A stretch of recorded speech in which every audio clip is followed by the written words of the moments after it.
Sou eu de novo, galerinha, tudo bom? Novamente relembrando vocês que é importante que vocês assistam a aula, leiam a apostila, leiam o livro, destaquem as dúvidas, destaquem os pontos mais importantes, anotem as dúvidas para no próximo momento a gente tirar essas dúvidas, ok? Nós vamos fazer as atividades, vão estar todas disponíveis na rotina de vocês. E depois eu vou gravar os vídeos da correção dessas atividades, certinho? Vamos lá então. Bem, o nosso segundo livro, o nosso segundo bimestre, ele começa falando sobre, novamente, continua falando sobre as paisagens naturais do continente europeu, asiático e Oceania. Então a gente vai continuar falando sobre Europa, Ásia e Oceania, Ou seja, sobre a famosa Eurásia. Lembram? Estudou bastante, então a gente só está dando continuidade. Certo, vamos lá então. Bem, Europa e Ásia. Juntas formam um único bloco de terra, daí o nome Eurásia. Existe alguma separação geográfica? Bem, nós que eu digo, geografia em si, os montes Urais, como sendo a parte de divisão. Porém, nós temos países que estão parte na Europa e parte na Ásia. Como exemplo, a Rússia, certo? Então, não pode esquecer que quando nós falamos Eurásia, nós estamos falando da questão geográfica. Europa e Ásia ocupam a mesma porção de terra, certo? Já vimos isso, estamos só relembrando. Bem, o que diferencia Europa de Ásia? Meu Deus, tanta coisa, principalmente os fatores históricos, nós vamos ter linguísticos, nós vamos ter a parte, digamos, cultural, histórica e cultural, que é usado como também uma referência na hora da divisão, tanto da Europa como da Ásia, certo? Bem, nós vamos ter a localização da Europa, Europa e Ásia. Norte da África, localização geográfica ou localização geoestratégica dentro do planisfério. Projeção, Peters ou Mercator. Nós vamos ter norte da África, oeste da Ásia, tá? Isso a parte da Europa. Oceanos, os dois maiores, os dois, Glacial Ártico e Atlântico Norte. A Eurásia, a divisão que eu falei para vocês, essa parte dos montes Urais. Predominância do clima frio, Polar, frio, temperado.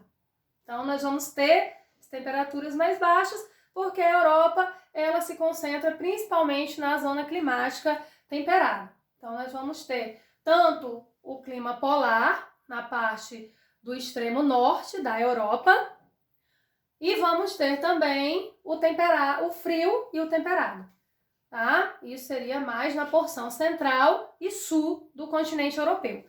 Então, é fácil essa parte climática, porque não é muita. Então, predominância mesmo seria dos climas frios e temperados, certo?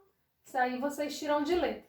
Montes Urais, que é a divisão geográfica que nós utilizamos para separar a Europa e a Ásia. É o segundo menor continente. Nós vamos ter a vegetação também. Lembrando que a vegetação é característica do clima. Então, nós vamos ter nos climas gelados, mais frios, com neve, nós vamos ter tundra. Lembram da característica da tundra? A tundra é ela que origina aqueles solos chamados de permafrost. Permafrost, que é um solo que se mantém congelado durante a maior parte do ano. Quando ele descongela, ele forma os charcos, que é uma área assim meio alagadiça, Bem, principal característica da tundra, não possui árvores, vegetação rasteira, vegetação formada de musgos, líquens, vegetação rasteira. típicas de climas frios e polares, certo?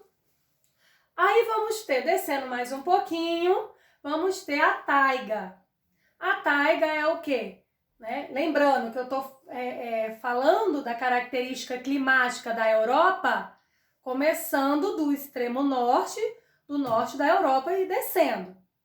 Isso tudo está no mapa, tá na apostila, nos mapinhas bem direitinho. Lá vocês vão anotar as dúvidas de vocês. Bem, então depois que a gente sai da parte da tundra, a gente entra na taiga. A taiga é a floresta de coníferas. Lembram das coníferas? Árvores em forma de cone, né? Então, coníferas, cone. Bem, a floresta de coníferas, ou seja, a taiga, ela já vai ter digamos, um tipo de uma paisagem atípica na região e já vai ter um aproveitamento econômico. Lembram que é o quê? O uso, né, a taiga, no caso a floresta de coníferas, ela tem um aproveitamento econômico. Qual é o aproveitamento econômico de uma floresta? É a madeira. Madeira para extração de celulose e tudo mais. Então, as florestas chamadas lá na Europa de florestas boreais, elas têm um alto aproveitamento econômico, que seria a retirada de madeira para extração de celulose, certo? Nós vamos ter, descendo mais um pouquinho, a parte das pradarias, estepes e pradarias, que seria já na porção central da Europa, a parte da vegetação mediterrânea, lembrando que a vegetação mediterrânea, ela possui duas estações do ano, uma seca e uma chuvosa, né? Então, tem uma parte do ano com a vegetação bem seca e depois tem uma já, que é a parte das chuvas. Vamos ter também a parte das florestas temperadas, caducifólias, tá? Mas que floresta é essa? É legal porque eles chamam essa floresta de floresta caduca. Por que caduca? Porque quando chega a estação do outono, perde todas as folhas. Então a árvore perde todas as folhas e somente na primavera que começa o reflorescer, né? Renascer essas flores. Então nós temos as florestas temperadas caducifólias. Por que caducifólias? Temperadas, é de clima temperado. E por que caducifólias? Porque elas perdem as folhas durante a estação do outono. Tá? Então elas mudam de cor, ficam a coloração né? Um laranja, meio assim para o marrom, e elas, até o final da estação, elas perdem todas as folhas. Bem, rios curtos e poucos volumosos, com exceção do rio Volga, né? Nós vamos ter na Europa, não vamos ter digamos, uma característica, dos rios volumosos, como são aqui da Amazônia, tá? Mas os rios na Europa também são de grande importância, né? São de fundamental importância, porque a margem desses rios, como o Rio Sena, Volga, Tâmisa, foi onde surgiram as grandes cidades hoje tão importantes para a Europa, tá? Grandes planícies centrais, o nome já diz, centrais, na porção central do continente, planaltos, nós vamos ter a parte dos planaltos, principalmente na parte norte da Europa, planaltos interiores. Então, nós vamos também ter a parte do Cáucaso, a montanha do Cáucaso, nós vamos ter também a parte dos montes Urais, nós vamos ter também um relevo, ou seja, uma característica geomorfológica de um relevo bem acidentado.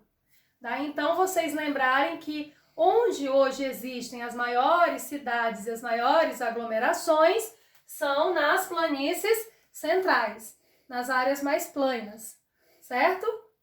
Valeu, galerinha! Até a próxima!